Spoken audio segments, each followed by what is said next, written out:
Erst diese unglaubliche Anziehung und dann dieses Gefühl, da stimmt etwas nicht. Warum genau diese Menschen dich am magischsten anziehen, die dir eigentlich gar nicht gut tun? Warum sich Beständigkeit oft langweilig anfühlt, während die Unsicherheit eines anderen Menschen dein Herz so rasen lässt. Es liegt nicht an deinem Pech, es liegt an einem Muster, das tief in dir verankert ist. Und heute lösen wir es gemeinsam auf.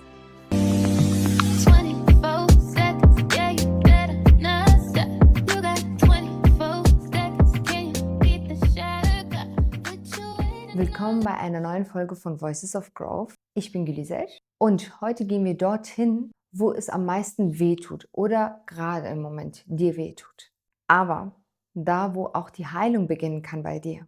Wir reden oft in unserem Alltag oder in bestimmten Situationen über Pech. Ich habe da Pech gehabt oder ich werde Pech haben. Vor allem gibt es ja Pech in der Liebe. Aber existiert das denn überhaupt? Und nein, psychologisch betrachtet existiert in der Form Pech überhaupt nicht. Es gibt nur Resonanz. Wenn du dich aus diesem Kreislauf von Hoffnung und Enttäuschung wiedererkennst, dann bist du genau hier richtig. Und dieses Video ist genau für dich. Es gibt keinen Ratgeber mit oberflächlichen Tipps. Es gibt ein Deep Dive in deine Bindungsdynamik.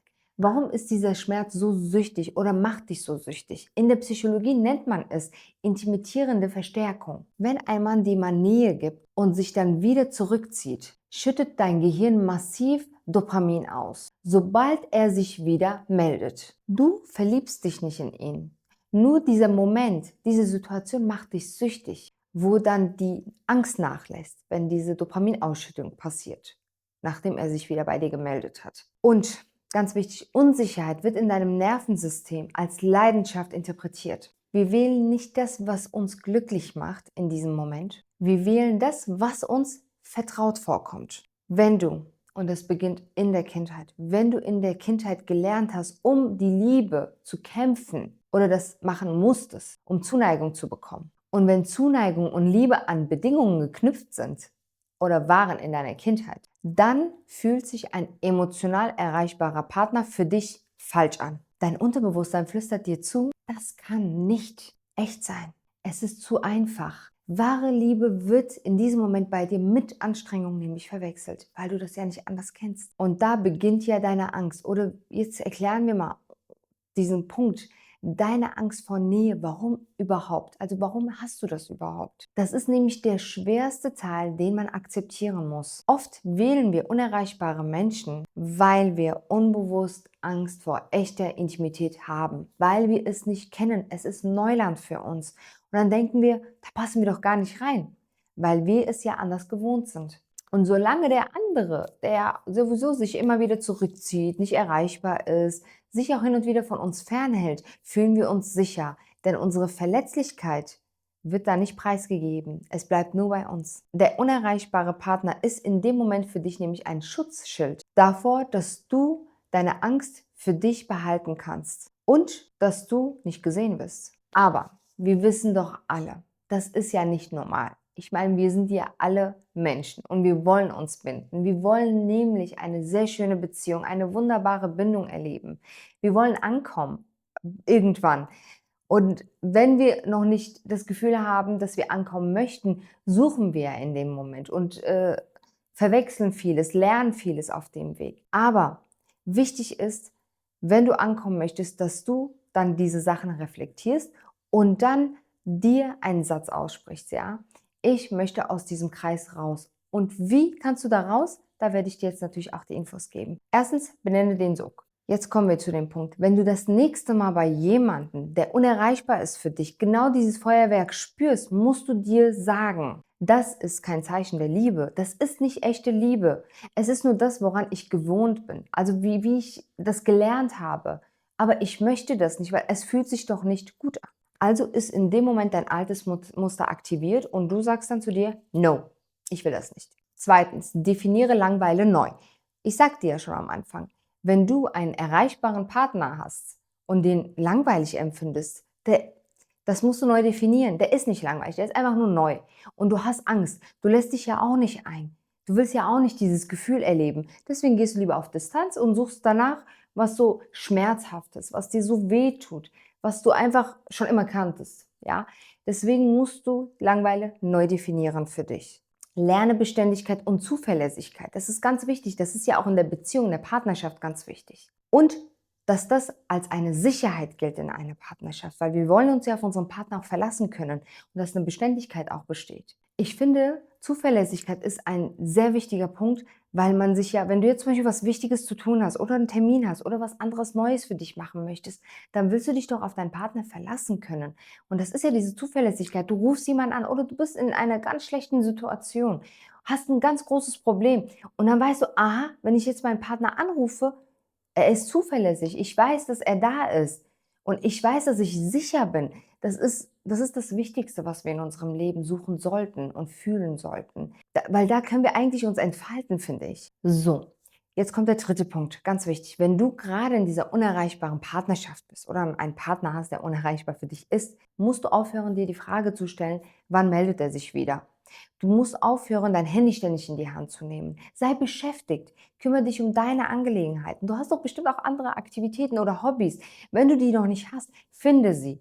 Achte bitte drauf, was wichtig für dich ist. Weil wenn du ständig nur auf ihn fixiert bist, wirst du aus diesem Kreislauf nicht rauskommen.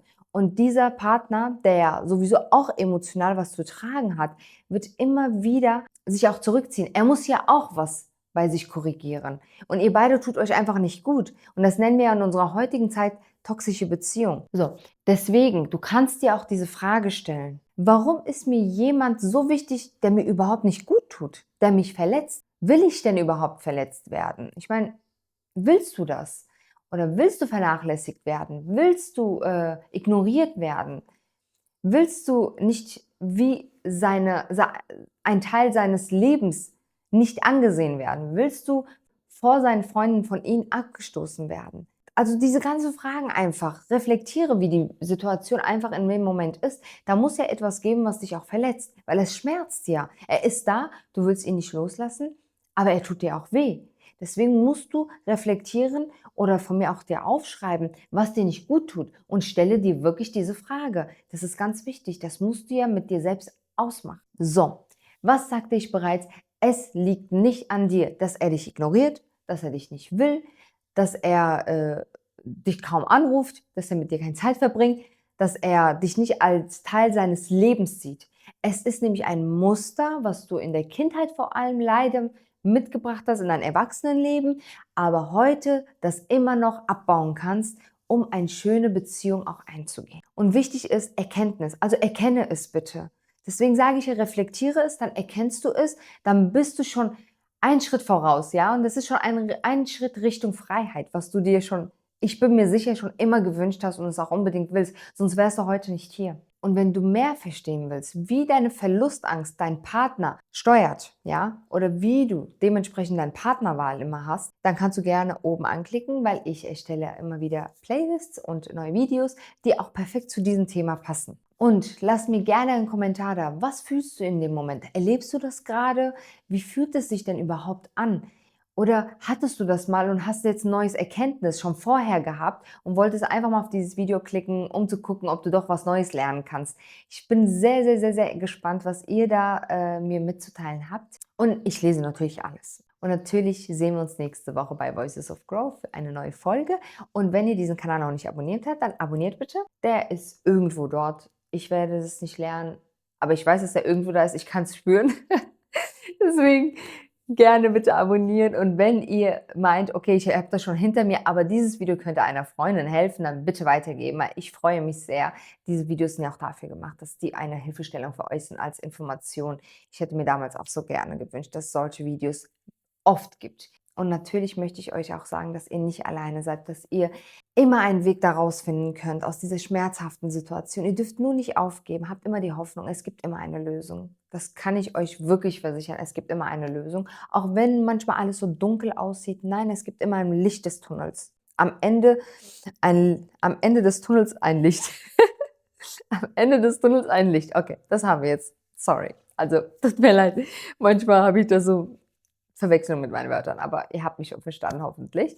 Wie schon gesagt, bis nächste Woche. Passt gut auf euch auf. Ich liebe euch. Und wenn ihr Bemerkungen habt oder auch Videoideen habt, könnt ihr die gerne mitteilen. Passt gut auf euch auf. Tschüss.